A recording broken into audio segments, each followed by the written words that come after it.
Hi, this is Anna Imagination, and welcome to Philosophical Coffee. So, I had to sneeze. Give me a minute.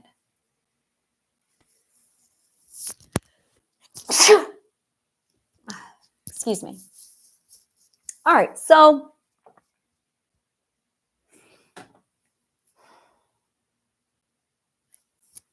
once upon a time, I lived inside my head for 32 years. And living inside of your head is like being alone. It is absolutely like being alone. And it's being able to see a whole lot of really awesome shit that no one else can see. And you end up growing up a lot like Nell did. If you haven't seen that movie, I recommend it. It is exactly like growing up like Nell. I grew up like Nell. I was a population of one inside my head. And I was so lonely that, well, I had to make up my own people to not be lonely. It's like Castaway.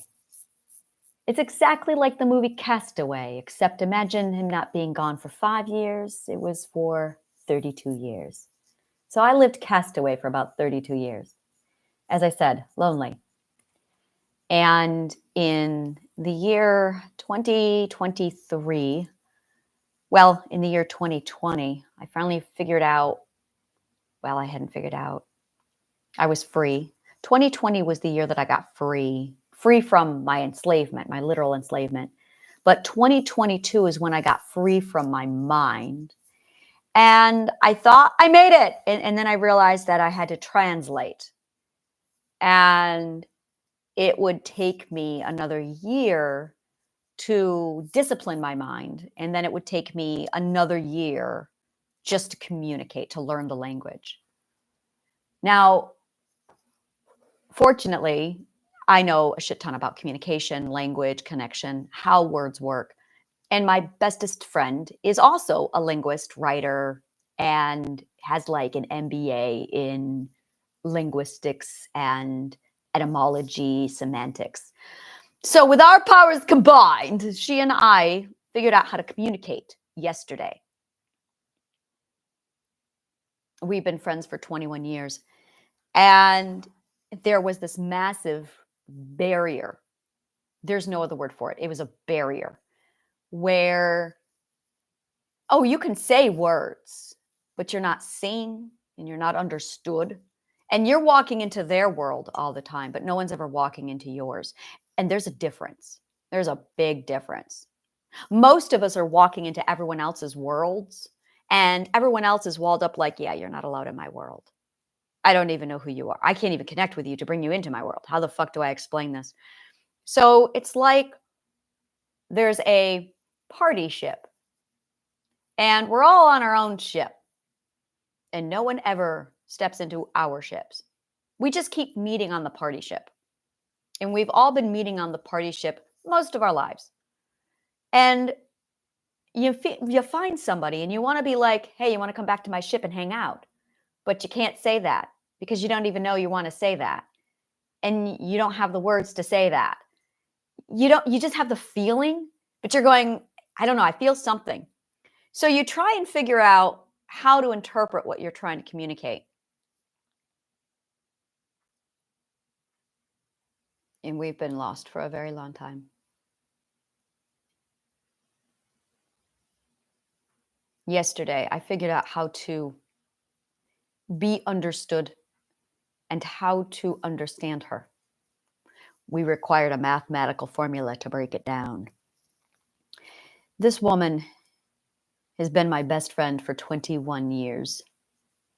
Now, I've grown up with friendships and connections like that. I thought it was normal until I moved to New York City and I went, what the fuck is wrong with everyone? Where are their friends? And they're going, oh yeah, these are my friends. And I'm going, no, that's not, because I know, because I have friendship. My friendship has lasted for 21 years. I didn't think anything of it. For me, that's normal. And then yesterday, I found out how not normal that is for the rest of the world. My first friendship lasted almost 8 years. In fact, I've had this connection 5 different times. I had Rose. I had Ethany.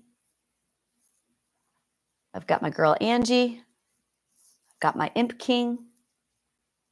I've got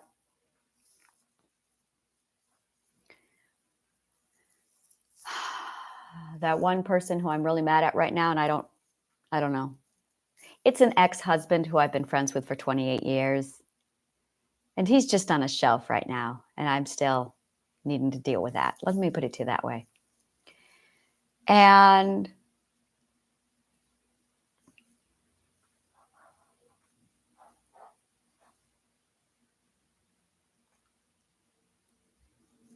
I don't know. So those 5 times I have had this kind of a connection with someone. The first time I was around 8 years old. I mean, deep, intimate connection. So for me, it's normal. And I found out yesterday how rare it is. And, well, I sat down with Angie and I said, I need the formula. And she said, I'm a master at friendships. And she is. I am a proficient tradesman. A proficient tradesman has the intuition deep inside of them, but they can't identify it. They can't name it. They can't break down the theory and teach it to others. They just feel it real strong. So I was a proficient tradesman in friendship. She is the philosopher of friendship. That's what Angie is. She is the philosopher of friendship. That's so fucking rare. Now, she doesn't have my work yet. So I'm looking at my work going, I can walk you through the steps to help you identify what I need to know. And you have the steps that I need to know. And our brains did a whole, yes, I do. And I said, yes, I do. So we spent 5 hours down just hanging out yesterday, breaking this fucking shit down. She describes me like this. And she loves me and accepts me anyway. And that's friendship. That's love. And she says to me, is this one of those moments where you got to go through the whole iceberg, but people just want the tip? That's right. Okay. I am ready. Thank you.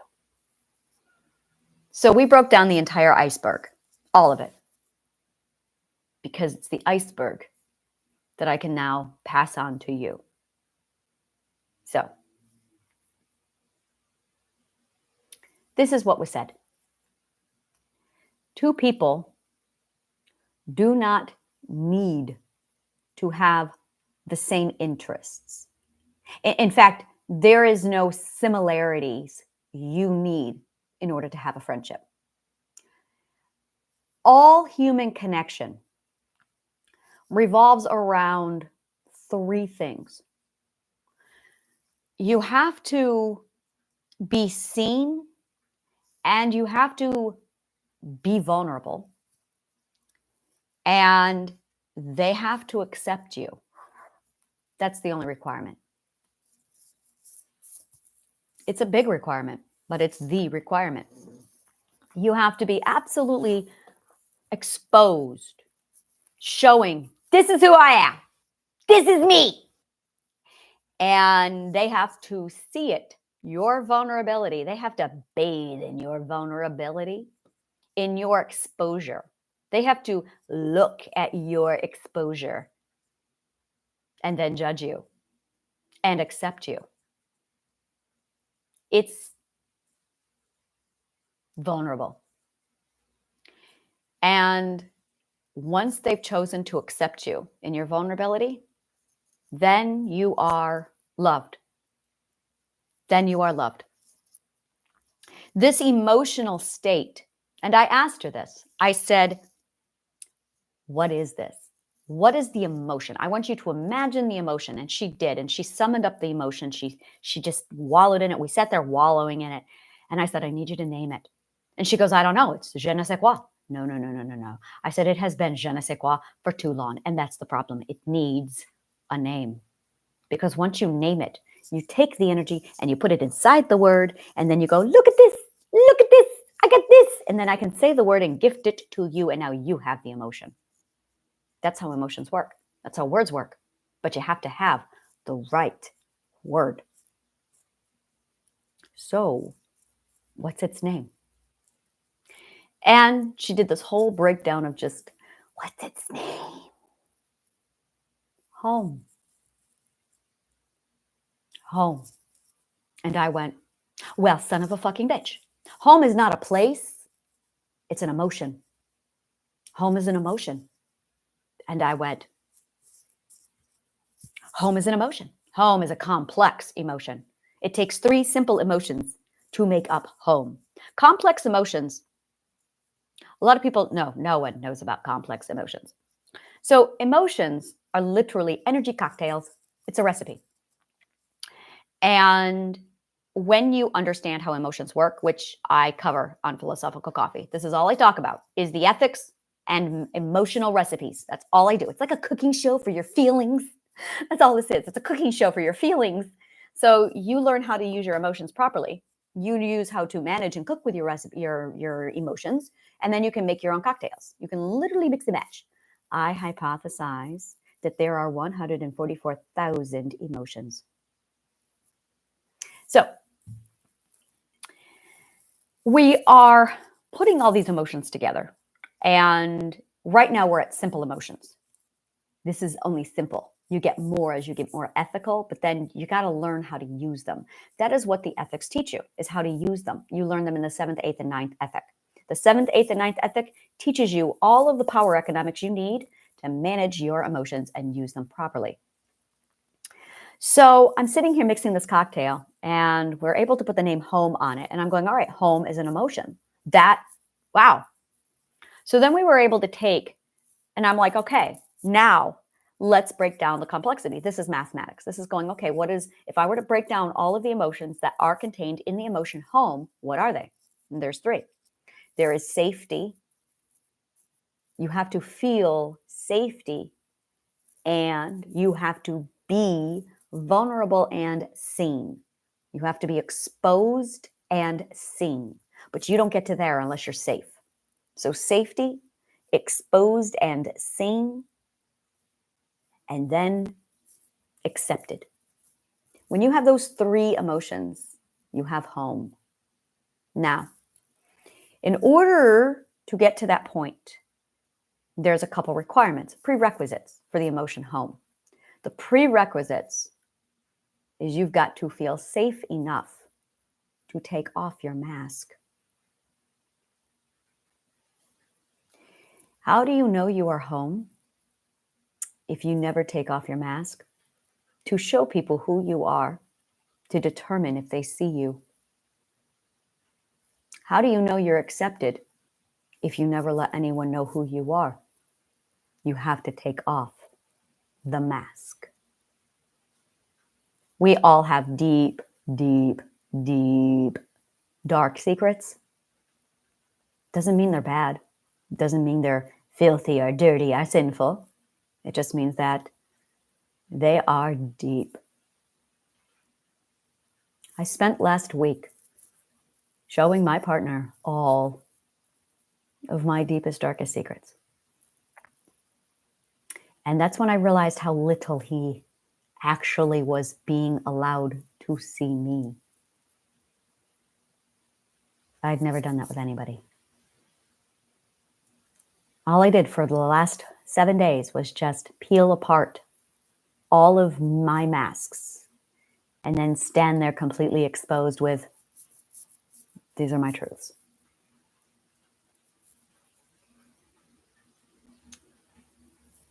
That's when the word home and friend and love came to me. And that's when I realized that friendship is love. Here's the thing, and this is something you don't learn till the 7th, 8th, and 9th ethic. You really don't learn it until the 9th and 10th, because you have to complete the 7th, 8th, and 9th trial to learn this. I know how to connect with human people. There's only one way you can connect with human people. You need to be vulnerable. If you never step into the emotional state of vulnerability, you do not connect with people. Do you remember Pirates of the Caribbean, the first movie? When they're all walking around and it's the first time the curse is revealed. And it's the curse. We're going to call it the curse of the Black Pearl. We're going to call it this, people. It's the curse of the Black Pearl. No matter how much you possess, you will not be happy. No matter how much sex you have, you will not be sated. No matter how much drink, you will always be thirsty. No matter how much food you eat, you will always starve. It's literally diabetes for the soul. Diabetes for the soul. You have soul diabetes. There's your diagnosis. You have soul diabetes. Soul diabetes means that you can gorge yourself until you're blue in the face, but you're never going to feel anything. So we hoard our money because we're experiencing scarcity mindset. This is why, because you're diabetic, because your soul has diabetes. I've got the insulin. The insulin is you taking off your mask and being vulnerable. It is the only way to connect. It is not easy. It is a trial. It's supposed to be hard.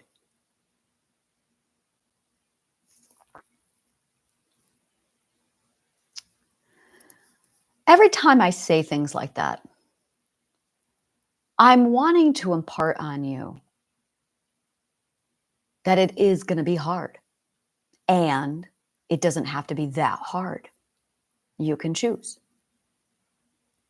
I want to pass information on to you, but I never want to leave you without a solution. That bothers me. I hate it when you are reading something or you're talking to your therapist or you're indulging in a self-help book and there's no solution. I love the Rich Dad, Poor Dad series. I love them. And I'm reading the cash flow quadrant now. And I'm in the very first chapter. And he says, what is your life path? And he comes around and says, I have no idea. I have no idea. Just follow your intuition. That's what I did. That's what they all say. And I got really fucking sick and tired of that. Where you're sitting here looking for education and all they can tell you is follow your intuition. Is anyone else pissed off about this? Because I was really pissed off about it for a long time. So it's a pet peeve of mine. I will never say to you, just follow your intuition. I will never say that. Never fucking say that. I give you the theory. I give you the math. I give you the physics.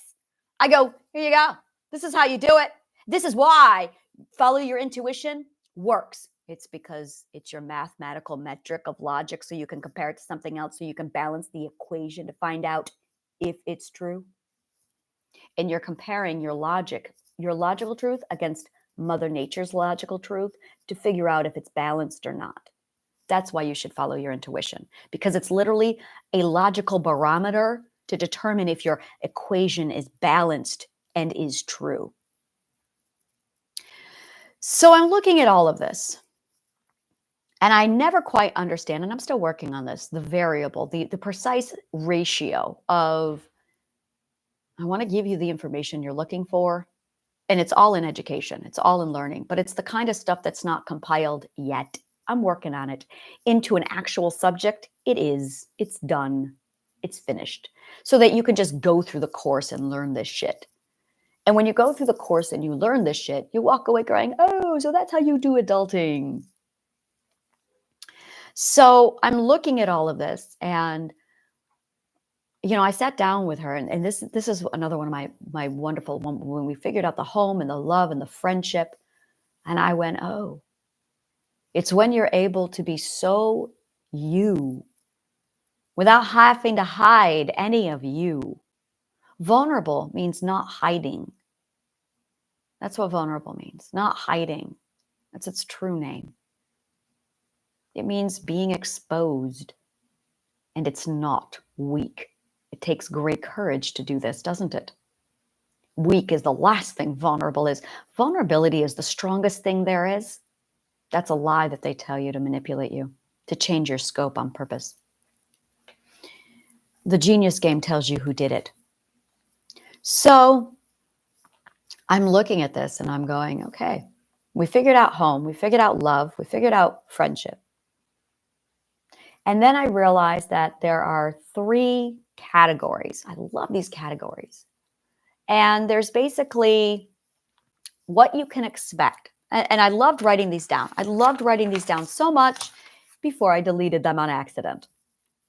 So the first one was what you can expect that is going to probably need to be matched or compatible to me. Now, I'm going to give you examples. I'm going to break this down, but then you're going to have to apply it to yourself, and I'll be walking you through how to do this. So when you find somebody who you want to connect to, we reverse engineered friendship like crazy. So the thing is, it's like you have a platter of cookies. You are at, no, we're going to do this, story mode. Step into my world with me. I will show you what I see. Imagine you are on that party boat, and everyone has brought their cookies or something. You have a platter, a gift. Now, this gift absolutely contains the essence of you. The essence of you. The essence of you is literally composed of 3 parts. It's a 3-part recipe. I'm going to give you the recipe so you can figure out who you are.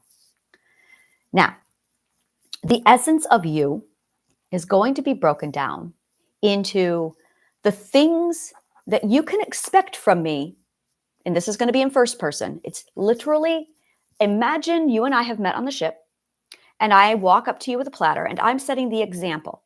So you're going to have your own. You're going to mirror me. So I walk up to you, and I say to you, hi. You caught my sparkle.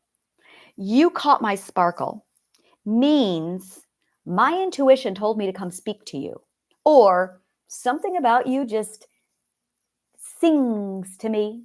It's the feeling of something about you just resonated with me. Use the word resonated. Stay with the word resonated. You caught my sparkle means something about you resonated with me. And so here I am offering you my platter. I'm not going to ask you what you do for a living. Why the fuck are we asking these questions? I'm not going to ask you where you grew up because that's trauma-inducing for a lot of people. So instead, I'm just going to say to you, you caught my sparkle. You caught my sparkle. Something about you resonated with something about me. Now, I don't know what. Sometimes I'm able to put my finger right on it. Sometimes I'm not. I don't know. That's the sparkle. So you caught my sparkle. And now here I am with my platter of cookies. Now we're going to go over this platter of cookies. The first platter of cookies, and the cookies is like, here's my cookies. Try my cookies. I just need you to eat my cookie and tell me if you're willing to accept it. That's all this is. Just try the cookie and you tell me if it resonates with you, because I'm looking for my people. I'm looking for my people, but I don't know if you're my people. This is how to find out if they are your people without all the nonsense and bullshit. This is the no BS way to life. This is life without the bullshit. That's what I teach. Life without the bullshit. There you go. This is no BS living, BS free living. I'm going to find something that's really catchy and marketable. All right. So no BS living, the BS free way of life. So the first group is, these are the things you can expect from me. And either we're matched or we're compatible. So an example of this is going to be, I'm going to talk a lot. I talk a lot. But with my friends, sometimes I don't like to talk. I talk so much that when I'm with my friends, I need my friends to be the people who I can be quiet with. But if I'm talking, oh my God, I am going to talk a lot. So I need people who are okay with my stories. But here's the catch. You have to allow me to be your audience. So I really need people who I have to sit in the audience, because there's going to be times where I'm going to need to just shut down and be quiet and turn off. Because other times I'm a storybook character. I'm a bard. So I'm always on, and I'm always shining, and I'm always on stage. I know this about me. So I'll meet friends and they're so delighted. I need to use the right words. I meet strangers and they are so enamored by my show that they want it all the time for free. But that's not what I'm looking for in a friend. I'm looking for the people who will perform for me, because I'm going to perform for you no matter what. But it's exhausting. And this is what took me 40 fucking years of my life to figure out, that I needed a place to turn off. But I kept collecting people who just wanted me to dance for them. And it exhausted me. So for me, I require friends who will take turns being my audience. That's how I know if someone's a friend or not. Because my friends just want to be entertained, or those people claiming to be my friends just wanted to be entertained by me. They were using me. That's using. So the other thing is, I have mastered the art of the Irish goodbye. I am the archetype of the Irish goodbye, which means you are going to look up my face in the dictionary under Irish goodbye, and there I am. The Irish goodbye means I really fucking hate saying goodbye. I don't say goodbye. So if we're at a party, I just leave. I just leave. On a good day, I will say goodbye to the host only. That's it. I do not do goodbyes. I don't. I hate the words. I don't do them. I don't want to hear the word. I don't like them. I don't do them. They're not allowed. I want my story to continue. So if you're not comfortable with me doing the Irish goodbye, it's not going to work. It's not going to work. This is one of the things you have to accept about me. So now we're going to change the platter a little bit. These are two examples of that first person point of view. These are the things that you know are quirks about you, that you know people have not tolerated about you. These are the things that people don't tolerate. That's your truth. It's because they weren't your friends. So what are the magical pieces? And it's magical. What are the magical pieces about you that you have lost people over? Because that's your true essence. Your magical pieces, that's what we're putting together. The second one is the second perspective. This is the part where I'm telling you. Actually, it's more the third perspective. It's the third perspective. We really need to get these in order. It's first, third, second, because you can't integrate second without the first and the third. So it's actually first, third, second. So then you go into third person. And now I'm telling you. I don't know anything about you, but here's what I can handle. If you're broken, it's fine. Perfectly fine if you're mentally ill and broken. Perfectly fine if you want to tell me that you are a god, I'll support you 100%. You want to tell me that you are an alien? I got your back. You want to use pronouns? I'm all over that. LGBTQIA? You are my people. Millennials? Yes. Nerds? Like, if you feel like you don't belong, great.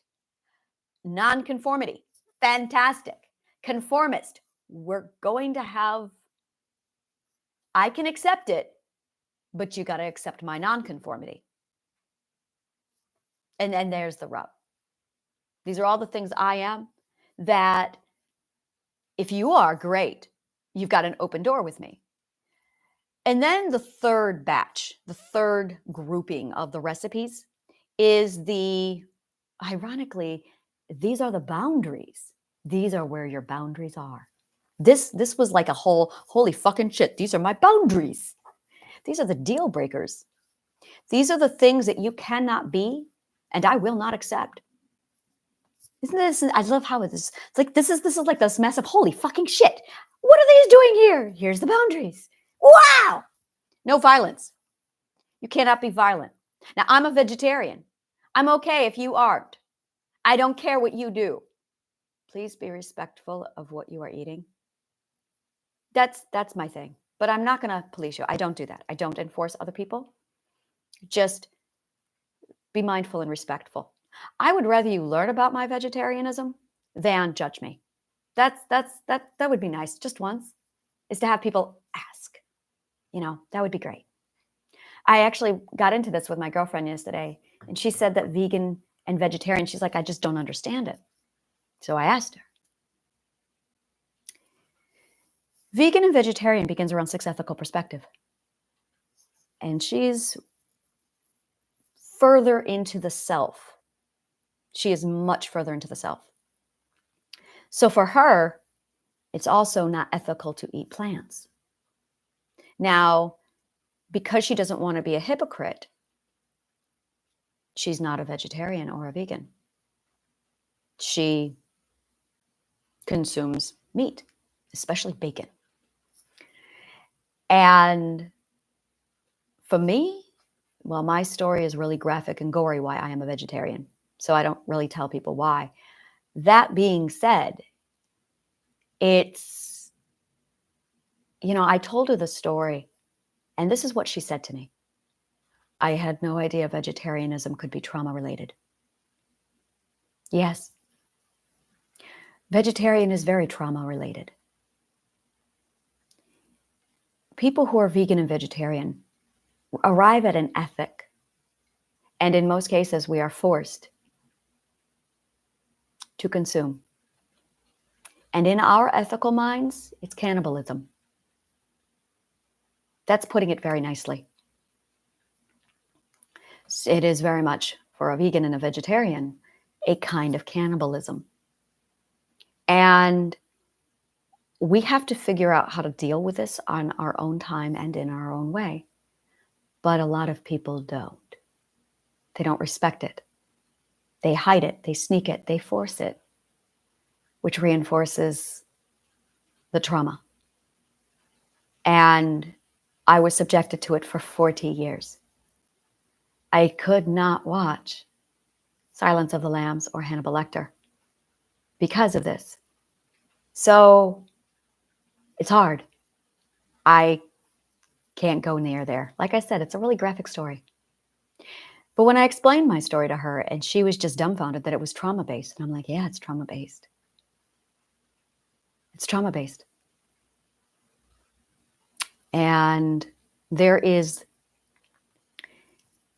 and I explained this to her. I said, there are no words for any of this. The words don't exist yet. And this is something that people don't realize. The words don't exist yet. They're the words.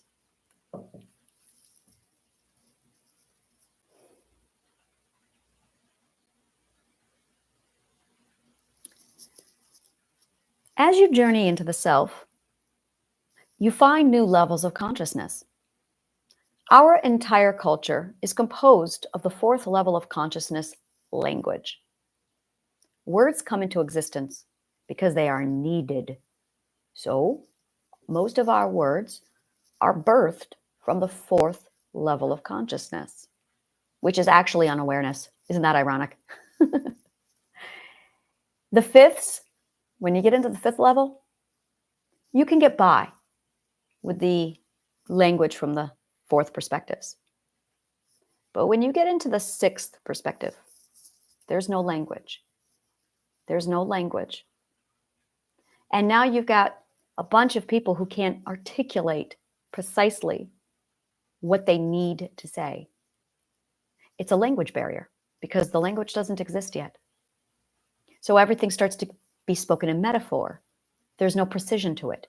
The language has not been invented for the 6th yet. If you're 7th or 8th, I found myself at the 29th level of consciousness. I was inside of my head for 32 years. And when you're inside of your head for 32 years, you dabble and you run all over the place on the levels of consciousness. So I grew up in the levels of consciousness, being able to pass back and forth through all of them. There's no language over here. Now, it was just me for 32 years, so there didn't have to be, which is why I was so lonely. The purpose of word is to transfer emotional idea. Wrap your head around that one. Emotional idea. That is not something that is heard of ever. This is what I call abstractic. It is the language I had to invent from inside my own mind to articulate and communicate all of the abstract concepts from all of the different levels of consciousness. I am currently 29 levels in. Most everybody else is anywhere between 1 to 6. On an occasion, I find somebody who's up to 10. So, but the language stops at the 4th. Now, the 5th are starting to develop their own language, and we're starting to see the language get invented for the 5ths. But the 6ths cannot articulate this. So they're trying to explain how they feel without any of the words. Every level of consciousness unlocks new emotions. So you end up with feelings that you've never had before, or they become complex and they start to compound into more complex emotions. And when they compound, wow, you have to articulate them and break them apart. This is called semantics. So when you go into the levels of consciousness, you're going to need a working knowledge of semantics so you can articulate the emotion and transfer it over into actual understanding, which is how I'm able to finally say that home is an emotion. I used semantics and scientific method, as well as my abstracted comprehension in order to translate home is an emotion. And it is a complex compound emotion that contains 3 simple emotions: safety, exposure and being seen, and acceptance. That is not 4th perspective knowledge. That is not 6th perspective knowledge. That is not 10th perspective knowledge. That is 29th perspective knowledge. And that is an example of what you can expect going into the levels of consciousness. You unlock new emotions, new understanding. That is exactly what the perspectives are. And there are 24 trials. Now, after you get past the 24th trial, things chill the fuck out. But my God, they are fucking trials. So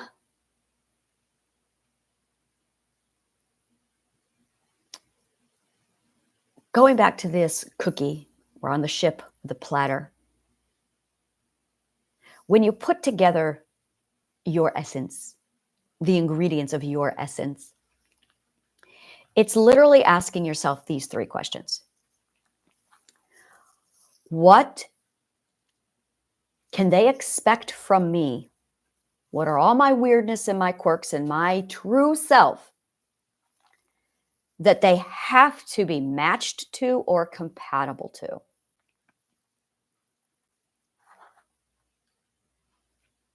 The other thing, the second question, is what are you willing to accept from others? And what are you not willing to accept? Now, I'm going to tell you right now, this changes. The deeper into the level of consciousness you get, the more you adjust the recipe. By the time you get to the 24th level of consciousness, the recipe stops changing. You figured out who you are. You've got your full recipe. So you're not supposed to know. In fact, if you don't know, if you can't answer these questions and pop right off with the answers, it's because you're in the 1st, 2nd, 3rd, 4th. You can start to answer maybe the first one by the time you get to the 10th, 11th, 12th ethical perspective. By the time you get halfway through the ethics, I mean like halfway through the 2nd round, you have to go 3 times through the 12 ethics. And about the 16th to 20th level of consciousness, that is when you start to notice that they're settling down. They're not done yet, but you've got about 50% of them. Literally, halfway through the 24, you're about halfway done. So that by the time you reach the 24th level of consciousness, you can compose this list. Now, you can access it. It's still going to take work. Here I am at the 29th level. I've been here for 5 levels, and I'm now finally able to articulate it. I could feel it for 5 levels. And that's what a lot of people don't understand is you're going to feel emotions for 5 levels before you can articulate them. This is the process. The language doesn't come to you until around the 5th and the 6th level. That's when the language starts to come to you. This is true of everything. So whatever emotion you start to feel at any perspective, it's going to take you 5 or 6 levels before you can articulate what you're feeling. You're going to need the concept of semantics, the theory and the philosophy behind semantics, in order to pull that off. You're also going to need the scientific method. Now, there's two scientific methods. There's the one that the scientists use, and then there's mine. Mine is the 12 ethical perspectives in reverse, and it has about 10 additional steps to the ones that the scientists are using. Mine's thorough. So as a result, I'm able to use my scientific method with linguistics and semantics to translate from my intuitive logic or mathematical intuition into logic and then math and then physics. And when you get it right, the math falls into place. So yesterday, the math fell into place. I got the logic down and instantly, boop, there was the math formula. And I cracked up laughing because I know this math formula. You remember the butterfly effect? Now, the butterfly effect is something that's been bugging me for a long time because the energy did not match the word. At the 29th ethic, you finally get to figure out why. So here's what it is. I'm going to give you a question. I'm not going to give you the question that is in the Genius Code, but there's a question that is asked, and it has an answer. We're going to call that answer X. Now, there's an answer that was given that is not correct. And that also has a question. We're going to call that Y. So you have question and answer X and Y. Now, if I really were to fuck around with this and show you the truth, I'll show it to you. So it's question over answer equals X over Y. This is what we think it is, but it's not. It is, in fact, question over Y equals X over answer. Now, butterfly arithmetic. And that's a clue, Easter egg. That's all I'm going to say about that.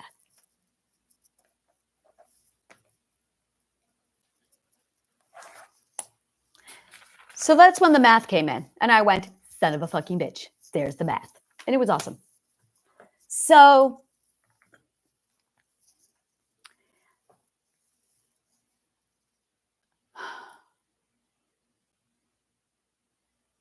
when I got out of my head and I got here, I was not expecting a language barrier. And it took me 4 years to figure out the language. Yesterday, I figured out the language, so now I can communicate to people. So I adjusted my settings, literally, and suddenly I could talk and be listened and heard with my best friend.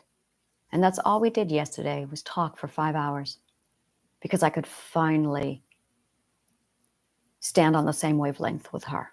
I could finally find her frequency so I could communicate with her. And I was finally able to say, when I was 4 years old, I made a wish that put me inside of my head to keep me safe. And I have been living there all of my life. I didn't figure this out until 2022.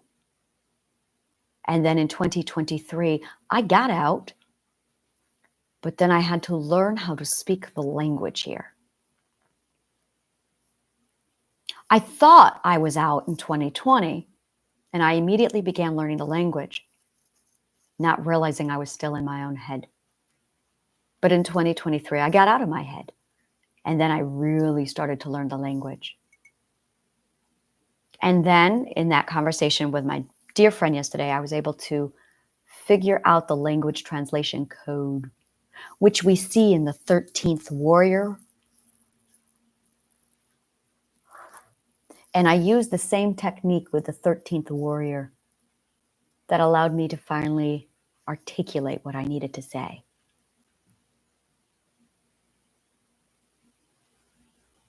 I'm going to stop saying Easter egg from now on. This is probably the last time I use it. Maybe.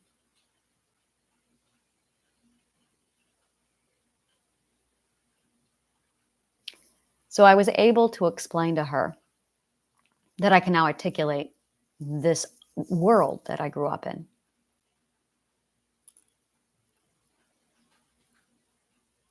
The thing is, this awareness virus is everyone naturally going into it because that's where their growth and development is taking them. It's supposed to go there. We're supposed to get the virus. And when we get the virus, we just become aware that the big bullshit lie, do the 10 commandments and pursue the American dream and you'll be happy, is fucking bullshit. It's fucking bullshit. And I figured out it was bullshit when I was 4 years old. And I may have challenged them a lot. They told me that God was love. They told me that God was perfect. But then the dumb fucks told me that God was jealous. And I went, jealousy is evil. Jealousy is pure evil. So either God isn't love or God isn't perfect. Because if God is jealous, that's called logical fallacy. So I asked my parents, what is love? You know, they couldn't tell me. So I asked my grandparents, what is love? They couldn't tell me. You know, I asked every fucking person in my life from that moment on, what is love? Not one of you could tell me. Not one. Not a single person.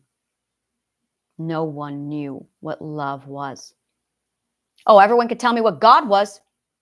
Everyone could tell me what jealousy was. But no one could tell me what love was.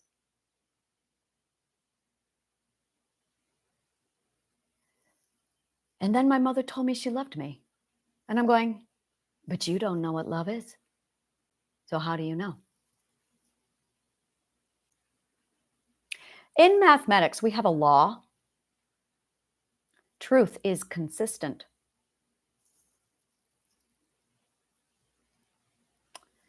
No one could define love consistently. So I had to figure out what love was all on my own, and it took me 42 years to do it.